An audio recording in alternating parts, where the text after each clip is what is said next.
Hey, everybody, welcome to this episode of Compassion and Courage. I'm your host, Marcus Engel, and I also have my co-host with me, Marlene Engel. Hello. Hello. You didn't call me something funny this time. I can call you something funny if you would like, but No, I like it. You like it? All right. Well, we'll stick with it then. So, I don't have anything cute. I didn't think anything up. I'll do that for next time. I'll think of something cuter Oh, no, I meant I liked using my name like I'm a real person. as opposed to some cutesy. I don't want to say it because it'll remind you to say the hostess thing. No, I won't do that. Thank you. I won't do that. We'll just roll with what we've got. So, I am so excited today. Are you excited? I am so excited. Okay, because we have been trying to get this on the books for a long time. Today, our guest is Kathleen Watt, and I want to thank you so much, Kathleen, for bringing us this perspective today. Welcome to the show. Thank you for being with us. Well, thank you. The pleasure is mine. Certainly, I'm excited to talk about our mutual love of narrative medicine. But we've been alluding to your book and to your story and to the potential layover, if that's the right word, of our stories. Can we start at the beginning, though? I'd love to get to know you as a person, too. Well, I was an opera singer in New York at mid-career when this saga begins, and I was singing some of opera's most exciting principal roles, but in smaller companies, like Sieglinde in Boston or Carmen in Salt Lake City. And with the Metropolitan Opera in New York, I sang in the chorus part-time, which actually was more of a thrill than I could have imagined before I actually got hired. So it suited me, and it suited me so well that after about 3 seasons, I was ready to transition from principal singer to full-time chorister as soon as I got the chance. And just as I made that decision, I noticed a painless bump in my gum line that turned out to be bone cancer. And it was a golf ball-sized tumor filling the space behind my cheekbone. And so the cancer was very aggressive. So I was scheduled for surgery immediately to excise the tumor. And because of the way it was formed and situated, they could get all the cancer. So that was the good part. But the bad part is that they would also have to take out all the bones the tumor had touched. So in the maxillofacial sinus, that means all the bones that formed the little cave where the tumor was sitting, the floor of the eye socket at the top, and the side of the nose, and the cheekbone on the front side, and the pterygoid plates at the back, the roof of the mouth on the bottom, along with all the teeth. So, but it was half my face. So it was only half what you've survived, Marcus, and I'm in awe. But I was cancer-free in 3 years, but my facial reconstruction took most of the rest of the decade. So that was the end of my singing career. There's so many places that you can go with this. We're kind of medical nerds, right? Yeah. We're narrative medicine people. And can you tell us any more about like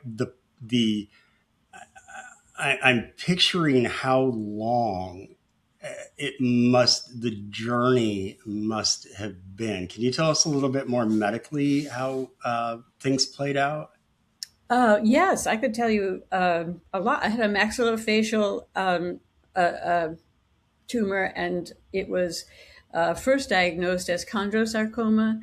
But when they got the first intraoperative samples back, they found that it was osteogenic sarcoma. So they had to do much more radical surgery. And they did a hemimaxillectomy with a scapular free flap reconstruction. Are you familiar with that procedure? It was very new at the time. Was really, I felt like I was out on the frontier with these blue ribbon doctors. The team was it was actually the team of my second choice, but after I met the team of my first choice, I went running back to the team of my second choice because they just engendered so much trust in me and communicated so thoroughly, so kindly, and in fact, I wanted to share actually what I wrote about them in the book because it was in the narrative medicine context, it was exemplary of the kind of empathy that we try to engender in our young trainees and medical students. So, and it was because the gods love to mock us. It was on the very day that I was scheduled for a career-making audition at the Met. The very day that I was scheduled for this hemimaxillectomy, and so I showed up to the OR, not to the stage, but to the OR, and I was prepped and draped in the usual fashion. I had rehearsed. I knew what was expected of me. I knew what I expected of them. And I wanted to be there for the downbeat, you know? So we undertook a completely different kind of grand production. And it took more than 16 hours. It involved three teams of surgeons, one to excise the tumor, one to do the ablative harvesting, and then another team to do the reconstruction. And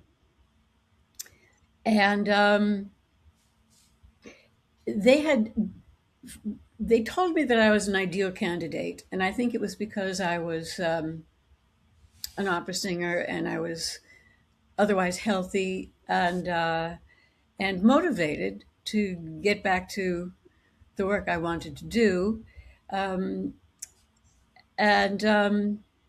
my job was to prepare the role of patient and show up, take one step after the other. And they had, and I trusted them, and I still do. I admire them in every respect. And even had I known then what I would ultimately go through, I would still make the same choice. At that point, all I could do was judge their character. I couldn't parse how competent they were professionally, and I only vaguely knew their reputations, but I could tell if they respected me, and I could tell that I trusted them. And when they told me that this procedure, this scapular free flap reconstruction, was 97% successful, I thought my odds were good. I've since learned that they didn't have a whole 100 cases on the books yet, so the percentage was somewhat aggregate. But my reconstruction fell into the 3%. So as a patient, we all know our numbers are always 50-50. It either works or it doesn't. But they had two successful scapular free flap reconstructions that very same week. And one of them was a 78-year-old diabetic man who was not by any stretch an ideal candidate. So I went for it, and I was banking on the fact that it would give me a superior seal for me to return to singing at the level that I was. What happened is that less than 12 hours later, the blood supply from the scapular free flap reconstruction, I don't know if you know, uses the tip of the shoulder blade to fill the space or substitute for the part of the maxilla that had been excised. And they take most of the lat, the latissimus dorsi on that side, to provide a blanket and a blood supply for that little chip of shoulder blade. What happened is the blood flow began to clot. So they rushed me back, opened everything up, cleared out the clot, and administered a blood thinner, which was heparin at the time. I don't know whether the urgency of the procedure figured in what happened next or not. The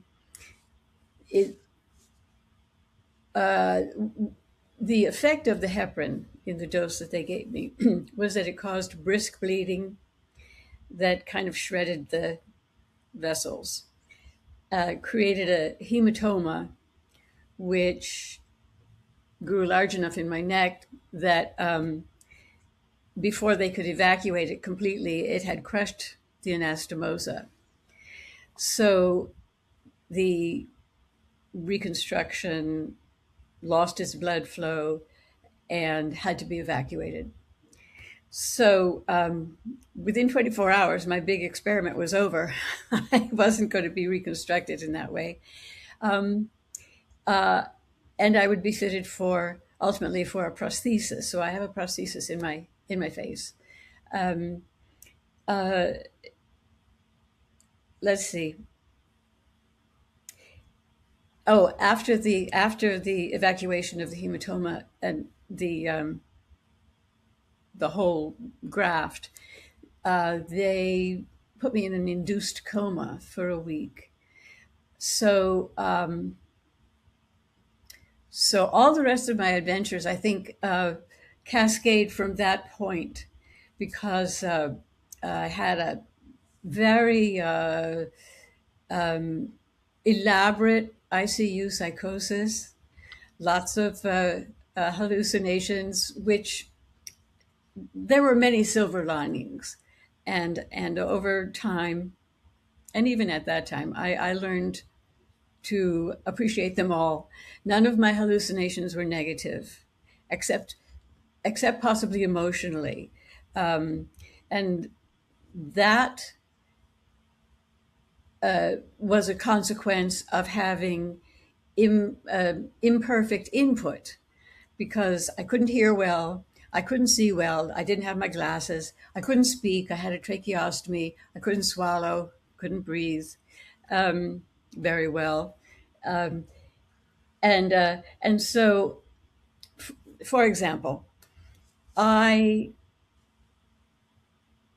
believed that I was being observed by a pair of social workers, women who stood with their arms crossed at the other end of my room, watching me, occasionally turning to each other and speaking, and then turning back to watch me some more. And every time I opened my eyes, there they were in their pastel sweaters. It looked like an Angora sweater, and they were pink and blue.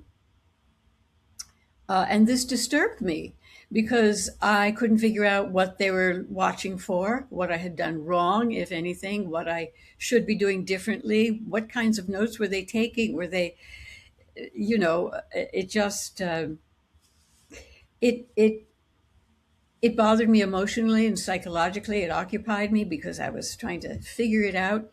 Well, in about a week, somebody remembered to bring me my glasses, and I was well enough and awake enough to, for that to matter.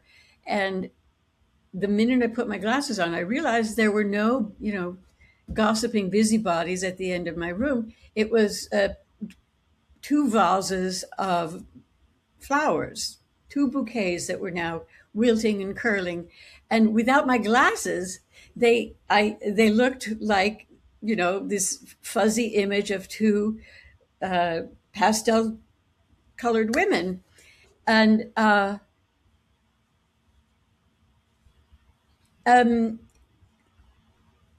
the lesson there is how hard the mind works uh, to understand, even when the input is faulty. I extrapolated from what I saw and tried to understand it with what presence of mind I had, but my input was faulty. And in the book, that's one of the things that I talk about, how conscientious caregiving really depends upon trying to get into the position, if not the head, of the people that are in our charge. How often I heard, "Oh, she's really not tracking. She's really not tracking," and I began to feel that maybe I was delusional and losing my mind and so forth. Because I asked questions according to what my input was. And in many cases, had my caregiver come to where I was to see the source that was stimulating my thinking and occasioning the question, they could have corrected my understanding of the input and saved me a lot of psychological discomfort, shall we say. The tracheostomy itself, I read in my operative reports, the tracheostomy is just mentioned like a throwaway line. A standard tracheostomy was performed. And in the absence of everything that followed, it's a pretty major thing, especially getting off it. um, so, and learning to re-swallow and learning how to speak and but it provided some pretty interesting and funny vignettes. You said Sorry, the no. process for reconstruction was about 10 years? Yes, because at the time that the original reconstruction failed, my conclusion at this point was that there was some kind of contaminant introduced because over years, every surgical procedure that was attempted was just devoured. It just, my system just ate it up. It disappeared, recessed, shrunk. And that was not discovered until about 8 years later, which is a chapter in the book. There was a shard in my mouth that I realized I'd been toying with and probably shouldn't be there, and I mentioned it to my doctor, and he said, "Oh yeah, that's nothing. Let's just get that out. That when that happens, it means it's usually probably done its job, and you don't need it anymore." So he did an impromptu procedure he called for his tools, and he sort of did a few ginger tugs. Then he called for larger tools, and it, in my mind, it kind of turned into a Max Sennett silent movie kind of scene. I kind of felt that the gurney was, or the procedure chair was kind of bucking and rocking. So he was using some elbow grease, and when he finally popped out from the well, it used to be the roof of my mouth, the interior of my mouth. My eye started bleeding. And he said to me, "Well, Kathleen, I think we've found the source of your infection."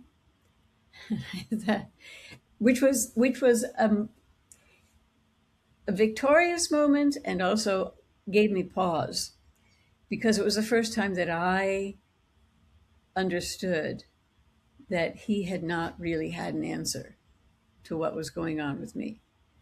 And it was the first time my tether to my blue ribbon team began to fray.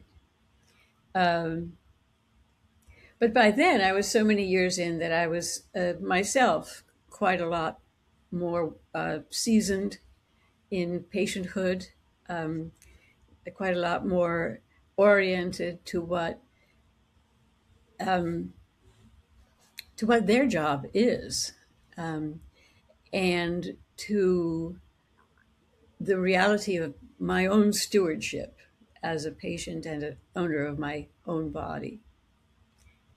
So, segueing quickly to narrative medicine, when I published the book, I expected to get some take up among musicians in the community that I had been active in for so long. It turns out that it really got some attention from the narrative medicine community. Practitioners who were either straddling a clinical practice and humanities, or teachers of medical students who had wanted to introduce narrative medicine to their classes. So, and I was astonished. I was just astonished, because I was not acquainted with that expression, narrative medicine. I thought it was like a generic term. I thought it was like fine arts, or illness narrative, illness literature. I had no idea what it was. So I looked into it and I realized it was a real thing. And then I began using the term, and then I realized I didn't know what I was talking about. So I thought I better find out what the fuss was about my book, and also to be more knowledgeable and conscientious going forward if I wanted to contribute any more along these lines, or magnify the experience that I had since I was at it for so long. So I enrolled in the Columbia University program, just for the certificate, though, because I thought that would be enough of an introduction for me as a writer, if I didn't, plan to maximize it as a career, but just bring that kind of knowledge to my own understanding, and to be able to offer a little bit more when I go do readings. I can offer a workshop now, and I can encourage people in their own thinking along these lines. That's awesome. And what a incredible story. I'm going to back you up and ask something. Sure. What drew you to opera singing? That's not what you commonly hear people aspire to be when they grow up. So what made you aspire to such a unique career? Yeah, I was not a fan of opera, I have to tell you. My mother was a singer. She was a concert singer. She sang oratorio. She sang with orchestra, but it was not with an acting component. It was like she would sing the solo parts for, like, the Mahler Eighth Symphony, or Beethoven's Ninth has soloists at the end, and Handel's Messiah was a big bread and butter, and she was a church singer. So I had that sound, the sound of a classically trained voice in my ear from a young age. But I wanted to be an artist. I went to art school first. I went to Rhode Island School of Design. Um, Early decision, so I couldn't back out. And when I got there, I realized I was spending half my time at Brown University doing singing. So I that was the first of my many transfers in college, and I got the singing bug. I wanted to sing. I wanted to sing all the things my mother sang, plus some more things, and um, and I wanted to go on singing.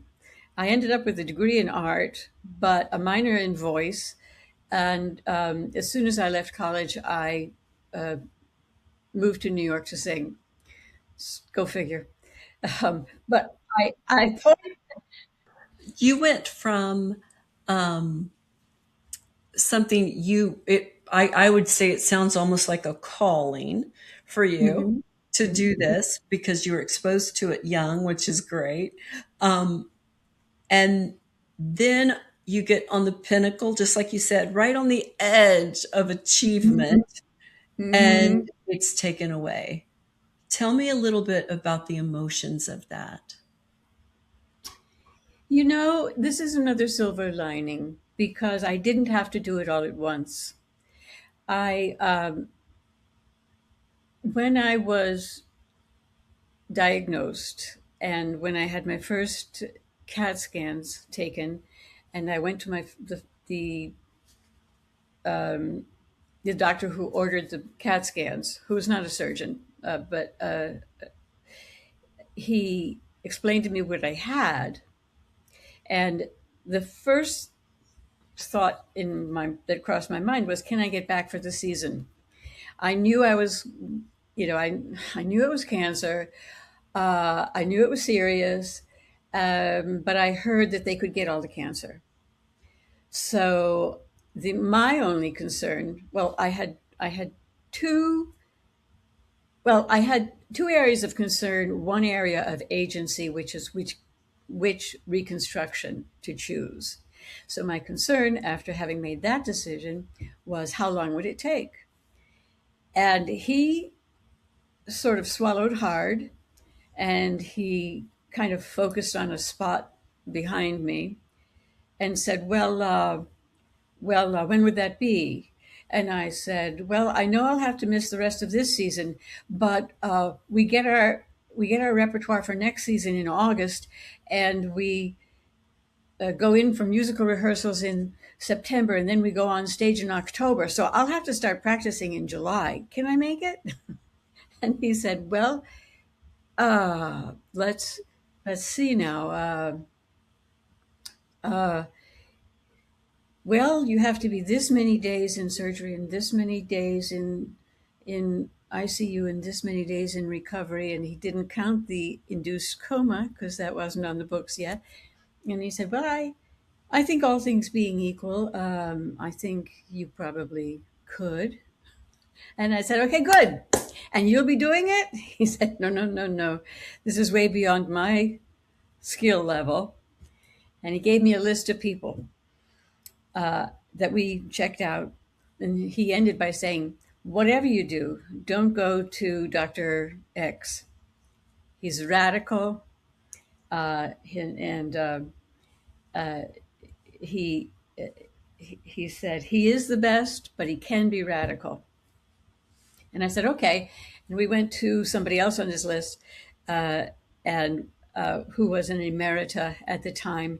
He looked at my scans and immediately knew what it was. He says, what you need is a hemimaxillectomy with a scapular free flap reconstruction.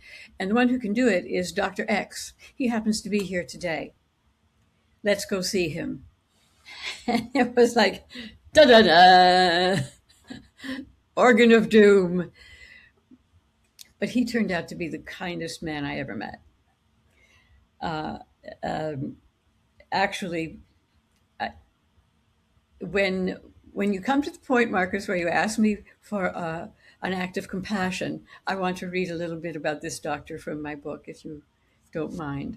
I would love to do that. Let's do it right now. You want to do it right Yeah. now? That's fun. Yeah. I'd love to hear it.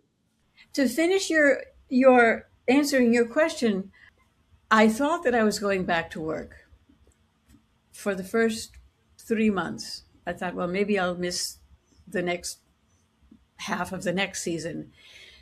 And each time I went in for surgery for one sort or another, um, whether it was for reconstruction or due to the consequences of the margins or something like that, every time I went back in, I thought, well, this is a setback, but I'll be able to go back. That's what I am, that's what I do, and I'll be able to go back. They know what they're doing. And that went on for quite a while. And I never had to deal with it all at once because I was cancer free in 3 years. I had the whole chemo experience, but the reconstruction took almost the rest of the decade, and because of so many false starts. But I I realized by increments that I wasn't going to be able to go back to the work I knew, and that was really a measure of grace that I didn't have to deal with a cataclysmic amputation of everything I identified with as a person. And when I was going through all this and realized I wouldn't go back to singing, a colleague at the Met, who is now a dramaturg, gave me the opportunity to get my feet wet as a writer. So I started writing features and profiles and program notes for works that were going up on stage and other performing arts in New York. Uh, and I found, Marcus, you may appreciate this too. I found that I really enjoyed it. It really gave me a sense of satisfaction, like the satisfaction I had in singing. I had no way of knowing that I would enjoy shaping a sentence in such a way that it brings in the undulation of emotion that you hear in an orchestration underneath a line of lyrics. I mean, a line of lyrics is oftentimes just no more consequential than a grocery list until you add the give and flow and the ups and downs and emotional subtext that we use in communication. So I really felt, and I began as an artist too. So I recognized an experience similar in shaping a sentence so that it gives not just information, but everything I want to communicate. I had the same experience in shaping a musical line, where to be loud, where to be smooth, where to be staccato. And it was very much like the feeling that kind of clicks in when a line in a figure drawing really nails it. So at this point, I really feel not so much deprived of singing as I feel requited by writing, and that they all kind of stem from a similar place, which is what we try to engender in our narrative medicine students to make them aware of what goes on beneath their words. So now, It's please. such an art that people don't always hear and know. But I will tell you a lot of what you said. I just keep hearing I resilience. do How about too. you? Yeah, yeah. I've loved your writing, and I want to send everybody to read your work. But the biggest question I have at this point is going from that patient, being that patient in a hospital bed. What what has helped carry you? Because anybody who hears your story will understand that it takes a lot of resilience to go through that many surgeries, that much loss. And how do you come back from that? How did you come back from that? Little by little. I lost my marriage, for one thing, Hmm. and it was the limbo. It was not so much the catastrophic interventions; it was the limbo that really kind of um, brought everything to a standstill. It was like a full body isometric that began to cramp, and we couldn't shake it. So there were that kinds of losses. Um, but when when I was going through it, uh, sometimes people will ask me if I ever felt that I didn't want to go on. Did I ever feel like I wanted to do something drastic? And I have to say no. Maybe it's not in my nature, but also I went through the reasoning that the only person who would lose out would be me. The only person, if I lost my life, if I intentionally stopped showing up for everything that could help me save my life, um, if I did any kind of um, negligence or compromise of my surgeon's efforts, the only person that would be missing out would be me. And I wanted to see a few more things. That's a good That's a thing. great way to put it. I want to see a few more things. I think you I think you can relate to that I can, a I lot. can, yeah. And when you go, I'm going to go back to resilience a moment, just from the standpoint of most people don't have such medically traumatic experiences. And I always say when I'm speaking with someone who has no medical understanding, that usually is a good thing, unless they're a professional, of course. It's usually a good thing because it means they haven't had to go through a medical catastrophe of any Mhm. sort. But everyone has had some kind of trauma. They have That's had it. some kind of tragedy, and they have had a moment where what they expected life to be and Mhm. what life turned out to be became clear they were going to be two very different things. And how Right. you get from A to B is what we around here refer to as loose fingers. We Ah, always hold it with loose Hold everything with fingers loose oh, that's fingers. because good. if when something shakes your world and changes everything you know, you have to have the ability to adapt and accept something new with loose fingers. And I love how you tied that together, that it gave you more joy than you ever would have expected because you were willing to hold loose fingers as you went through your medical trauma. And I just want to encourage anyone listening that there is joy on the other side. You can find joy on the other side of anything when you approach life with that willingness to be fluttery and malleable and loose fingers and get I there. love that expression. I love that expression. And I getting from point A to point B, when I speak to people who are still going through it or facing something similar, I share that what I discovered with the loose fingers is that I had a lot of point A was coming with me to point B.